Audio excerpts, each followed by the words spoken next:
Martin Luther King dedicated his life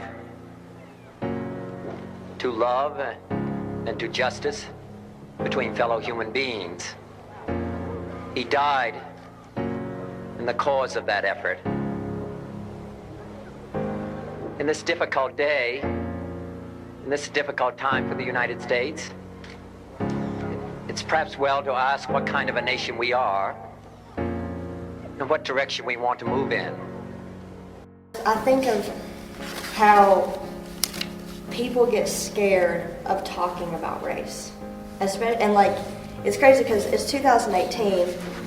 Why in 2018 are we still like scared about the topic itself? Like, if you're like, it's a topic that when people bring it up, like as soon as someone says like, oh, race war or racial issues, people are automatically like, oh gosh, like, oh, where are we going to talk about this? Like, it's why is it still such a big deal to talk about? Like, it shouldn't be a scary thing to discuss. And I like that we're sitting here talking about it because most people in society can't just talk about racial issues. Like, it's a big deal to talk about it. And kids are not born racist. You're not born a racist, okay? So it comes from the family. So when they're being fed that their entire lives, hate, racism, it's hard to get in and dive into those families. I don't know how you break those barriers. So you have to have communication like we're doing now.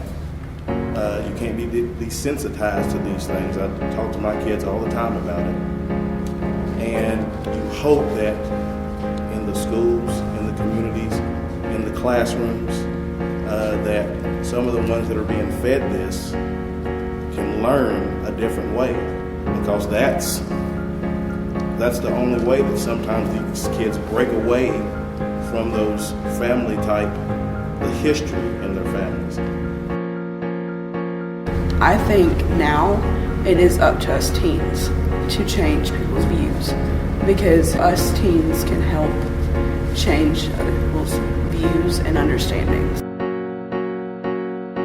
So I think what we can do, the older generation, so we can, like, I'm older, so some of us that are older, the way we could do that is we set the example. We show that we love each other, we embrace each other. With the Charleston shooting, it didn't seem like the media covered it as long as some of the other events have happened in our country. And my opinion is they didn't cover it as long because it was answered with love. It wasn't answered with more hate.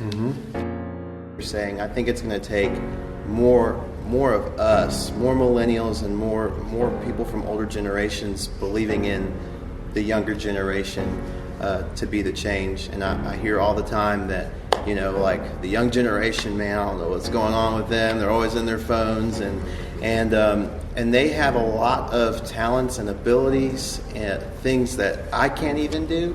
And so I think it's important for us to have the right mindset of, I'm trying to pour into them. I'm not trying to turn my back away from them. I'm trying to embrace them.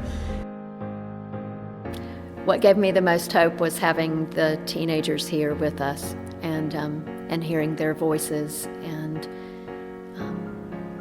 their intentions, and that was a wonderful part of today's gathering.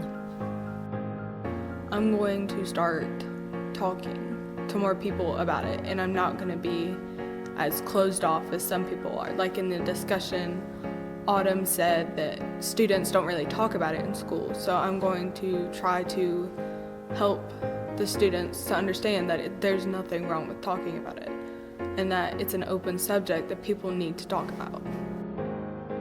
The discussion today was very, very inspiring. It was very fruitful. I learned a lot about a lot of different people. I think that was the greatest takeaway today, was the dialogue that was able to be had amongst people from all different walks of life and different generations. Keep this movement going, keep this movement rolling, in spite of the difficulties, and we're going to have a few more difficulties. Keep climbing, keep moving. If you can't fly, run. If you can't run, walk. If you can't walk, crawl. But by all means, keep moving.